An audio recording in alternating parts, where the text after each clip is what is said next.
Hey guys, so today I'm going to show you how to make your own English muffins at home. And they do have the nooks and crannies, the holes that so many of you guys like, but they taste way better than what you could find in the grocery store. All right, so this is a quick clip showing you the process of cooking them. So we will be cooking them on the stove. And this is two examples of the thicker kind and the thinner kind that my kids like. They like the thinner one for sandwiches. And another shot at the crumb, at the holes. If you want it to have like more peaks, you can open it up with a fork. Overall, I think it's a really good and simple recipe, and I think you can do it, okay? So let's get started. We're going to need 5 cups of all-purpose flour. You can get any brand that you like, what is affordable to you. Okay, you could get organic or you can get store brand, name brand. Doesn't matter, as long as it's all-purpose flour, okay? Get what you can afford. All right, now we're going to add in 2.5 tablespoons of instant dry yeast, okay? And we're going to add in 4 tablespoons of white sugar. You can use cane sugar. Either works just fine. Do not use brown sugar though, because it has some of it has molasses in it. So just use the cane sugar or white sugar. You're just going to mix this around. Okay. Once we have that mix, we're going to get our liquids together. My 6 tablespoons of butter wasn't all the way melted, so I'm just going to give that a little whisk to get that nice and dissolved before we add it in. And so far, you guys have added 5 cups of flour, 2.5 tablespoons of instant dry yeast, and 4 tablespoons of sugar. Okay, we're going to make a little well in the middle of our dry ingredients. We're going to add in 1 cup of water. Then we're going to add in 1.5 cup of warm milk. Make sure all your liquids are warm, not hot, but warm. This is just going to speed up the proofing, rising process, okay? And then we're going to add in our 6 tablespoons of melted butter. Get all of that out of there. Butter is so expensive. Get it all out with your spatula, okay? And then we're going to add in 2 room temperature eggs. Okay, because you don't want the cold eggs to bring down the temperature of your warm liquids. So make sure they're room temperature eggs. You could take these out, in the morning or whenever, maybe an hour before you start your dough mixing and making. Once you have all your liquids in there, this is going to create a very wet and sticky, loose dough. Okay, it's not even going to be like a traditional dough. It's going to be like a very, very thick pancake waffle batter, pretty much. But you want to whisk this or mix this with a spatula and get this all combined. And you're going to mix this for about 5 to 7 minutes, okay? Because you still have to kind of create some gluten in there. All right, mixing it for 1 minute and just leaving it is not enough. It does make a difference. All right. Now that we've mixed all of that, we're going to add in our 1.5 teaspoon of salt. I'm using pink Himalayan sea salt. By the way, the whisk thing that you see me using is called a Danish bread whisk, and it makes mixing wet doughs like this and sourdough bread that's usually really wet really easy. Gets everything nice and combined. As you guys could see, as I'm mixing this, you can see it becoming like stretchy and elasticy. So we're building up some gluten in there. So that's what I mean about doing this for about 5 to 7 minutes until we start seeing that stretchy type of texture forming in the dough. All right, that's what you want. You want it to be able to stretch and not be as clumpy as it was in the beginning when you put everything in. Okay, so this is what it should look like that. And don't forget, 5 to 7 minutes of doing this. You can have your kids help. It's always great to have your children, boy or girl, come in the kitchen and help with the cooking process. These English muffins are being made for the week. My kids like to eat them. I like to eat them. Everybody likes to eat them for the week in-house. They make sandwiches, breakfast sandwiches. They bring them to school, or they eat them just like that, plain with nothing. They're just that good. I'm not going to say I'm making the best ones, but I'm just saying they're pretty good. So Give it a try and let me know what you think. So as you guys could see, after whisking for so long, I can finally form a very, very wet type of a dough situation. You see how that looks? And now we're just going to cover this and let this double. We want this to double, and it takes about 35 to 45 minutes. That also depends on the temperature in your house. So if it's like 68 and under, it's going to take a bit longer, but if it is 68 and above, it will double faster. So just keep an eye on it, okay? Do not depend on that time that, oh, I'll check in 45 minutes. Just keep looking at it, and then once it doubles, you're going to be ready to make your English muffins. All right, so flour your working surface really, really well and dump out your dough. I put a lot of flour on my countertop that is cleaned, and I'm gonna dump my dough on it directly, and this is just to keep the dough from sticking. You're not using a rolling pin for this recipe. You're just gonna dump it out. You're not kneading again. You're not doing any of that. Just dump it out the way it is, and you're going to flour your hands really, really well, and you're going to press this out. You're going to press this out to about a little under an inch in thickness with your hands. All right, just make sure your hands have a lot of flour because this dough mixture is very, very sticky.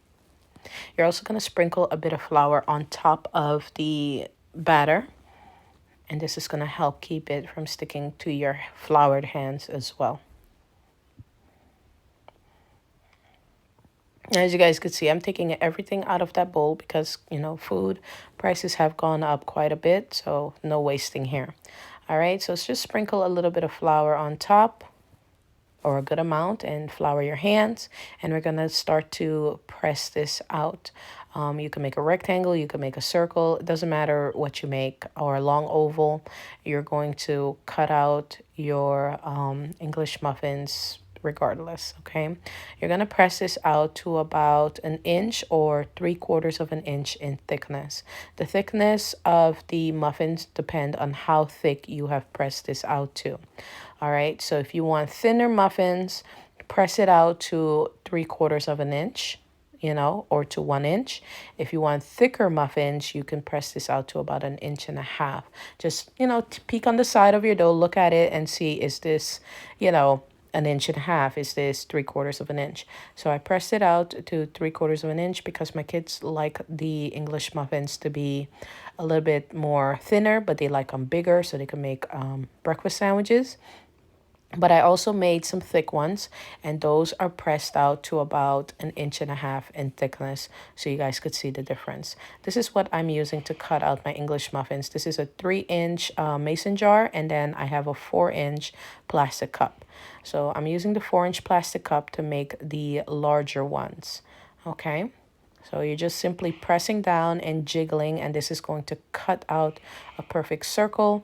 And to pick it up, you're going to use a spatula or a flat spoon, spatula, cooking spoon,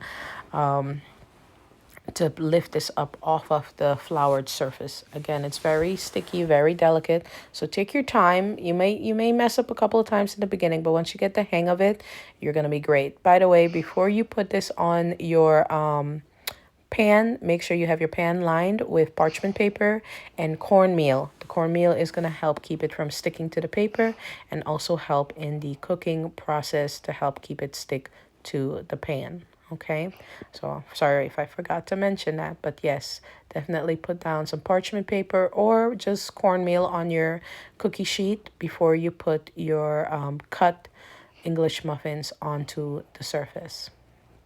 All right, so once you get the hang of it, you know, it's pretty easy. And don't worry about all the cut parts. That's all going to be reformed to make more of these English muffins. I'm hoping you guys can see that it's super easy to actually form these. Once you get the hang of it, you get the hang of sliding your spatula underneath the muffin. You know, just make sure you don't worry if you get flour up with it, that's fine. But, you know, it's super easy to do once you get the hang of it. You may mess up a little bit in the beginning, but, you know, once you get your rhythm going, you'll be great. All right, so here is a close-up. You see how I kind of lift it with my finger a bit. If you could get your finger under the cut English muffin to get your spatula under there, that also helps. Here I'm putting all the cut pieces back together. I did this in a sped up time-lapse style video because I just need to hurry up and get this done because the muffins start to rise again after you have cut them and put them on parchment. So you're going to cover them while you wait for your pan to heat up. It only takes about 10-15 minutes and they'll puff up. At this point, you're going to put your pan on the back left burner. I don't know if it's the same burner for everyone, but on my stove, it's the smallest burner. It's not that. It's the one before the smallest burner. Okay, so you're going to put your pan on with nothing in it. I don't use any oils or anything in my pan when I make these. Some people do. That's completely up to you. Okay, if I would use something, I'll probably use like some butter or some tallow. But I don't use anything. The cornmeal actually helps with the cooking process. So as you guys could see, they're starting to puff up and ready for the pan. So I have my stainless steel pan on the back left burner.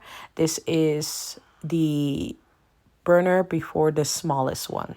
So not the smallest burner, the one before the smallest one, and I have it on low. You're going to put your pan on there and let it heat up. Feel it, hover your hand over the pan.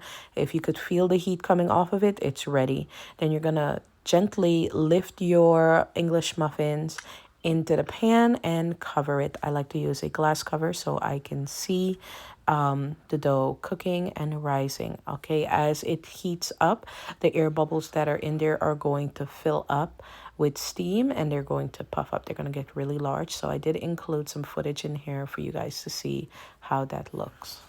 You're going to see the English muffins start to rise in the pan. And it's actually kind of cool to see.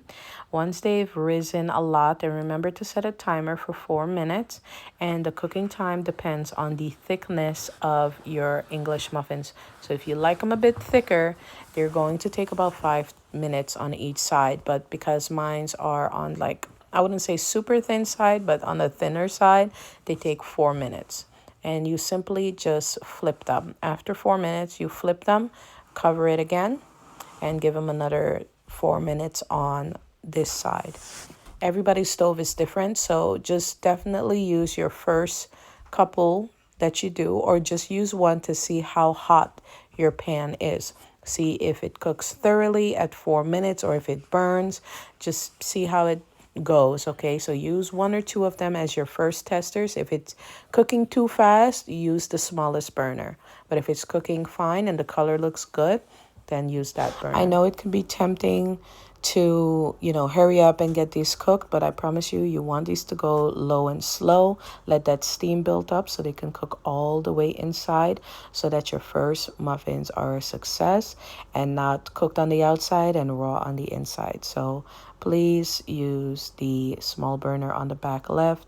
Okay, if it's the same for you, use that one.